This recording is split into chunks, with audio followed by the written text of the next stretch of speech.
Baik, Dokter Tan. Dok, ini kan memang sering menjadikan konflik antara si ibu muda yang mungkin baru pertama memiliki anak ya dok ya, dengan mungkin orang tua ataupun orang tua mertua ya dok ya, yang beranggapan sudah berpengalaman karena sudah memiliki anak dan sudah tumbuh dengan dewasa. Dok, ini biasanya konflik-konflik yang muncul ini apa saja sih dok, selain biasanya terkait asupan pada si bayi? Ya, jadi yang paling pertama adalah sebelum cucu lahir. Ya, sebelum cucu lahir. Saya selalu mendorong. Saya sebetulnya umur orang yang sudah punya cucu ya. Saya jalan 58 ya. Banyak teman saya udah nimang cucu. Aduh, amit-amit saya belum.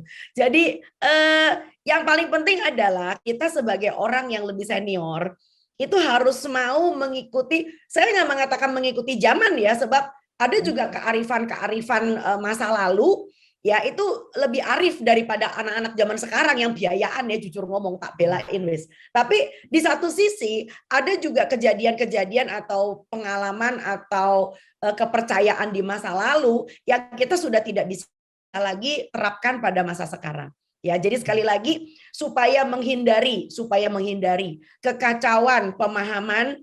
Bisa dibayangkan ya kalau tradisi Cina ngomongnya gini, tradisi Jawa ngomongnya gini, NTT ngomongnya kayak gini, maka kita itu sebetulnya sudah mempunyai buku panduan. Nah, saya ingin mengajak para nenek ya, calon nenek, calon kakek, yuk sekali-sekali mampir ke, terserah mau ke puskesmas, ke ibu bidan atau kemanapun, ini dapat gratis loh. Ya, atau kalau Anda punya komputer atau Anda punya apa namanya HP, punya gawai, ya Anda bisa mengunduh dengan gratis juga. Ya, ketik saja di Google ya, buku KIA revisi Kemenkes 2020. Ya. Jadi Anda bisa bayangkan bahwa buku KIA aja ya, buku KIA aja dari tahun ke tahun kita revisi. Ya, artinya bukan berarti ilmu tentang asupan gizi, tentang apa namanya pengasuhan anak itu sepanjang masa tetap sama. Ya, jadi kita punya banyak sekali update, banyak sekali pembaharuan. Ya, karena disesuaikan juga dengan kondisi negara yang bersangkutan. Jadi sekali lagi untuk menghindari kekisruhan ini kita sama-sama dulu mempunyai panduan yang sama.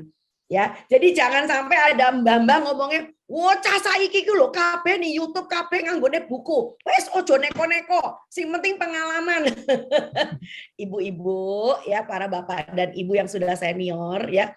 Saya tahu Anda punya pengalaman banyak banget. Bahkan barangkali Anda sudah mempunyai anak lebih dari 5. Ya, jadi orang zaman dulu tuh punya anak itu hitungannya kelipatan 3. 3, 6, 9, 12. Ya. Jadi anak zaman sekarang ini punya anak satu, bayi satu aja, waduh minta ampun.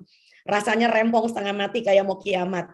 Saya tahu, itu sebabnya kenapa saya mengatakan saya menghargai para orang tua dan para senior kita.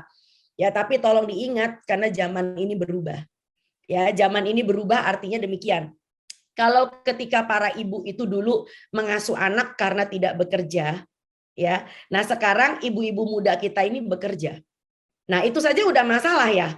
Ya, karena apa? Harus menyiapkan apa namanya ASI perah, harus menyiapkan MPASI-nya di rumah, harus menyiapkan pengasuh yang bisa dipercaya. Ya, dan itu tidak mudah, itu tidak mudah.